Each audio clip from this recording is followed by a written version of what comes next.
मार्गामध्ये चालणं सोपं आहे, पण मार्ग धरून राहणं कठीण आहे. मार्गात चालणं आणि मार्ग धरून राहणं, त्या दोन्ही गोष्टी मी तुम्हाला सांगतो.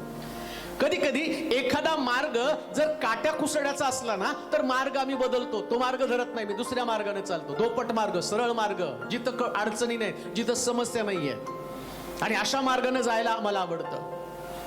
परंतु ज्या देवाची सेवा करत असताना ना, कठीणातल्या कठीण प्रसंगामध्ये ज्या मार्गाने प्रभू मला चालवतो, त्या मार्गामध्ये धोके आहेत, त्या मार्गामध्ये संकट आहेत, त्या मार्गामध्ये उपासमार आहे. जसं पौल म्हणतो, ख्रिस्ताच्या प्रीतीपासून मला कोण विभक्त करेल? मरण, संकट, छळ, उपासमार, बंदीशाळा, दंगे, धोपे, या सगळ्या कठीण मार्गातून त्याला जावं लागतं. पण तो म्हणतो, मार्ग मात्र मी बदलत नाही.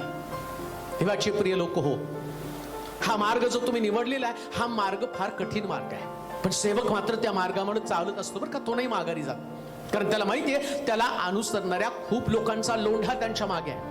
आणि जर सेवक पडला तर पत्त्याच्या बिल्डिंग सारखे बाकीचे सगळे त्याच्या मागे पडणार आहे. आणि मग याला ज्या भावना त्याच्या कंट्रोल कराव्या लागतात, त्याच्या इच्छा, त्याच्या अपेक्षा,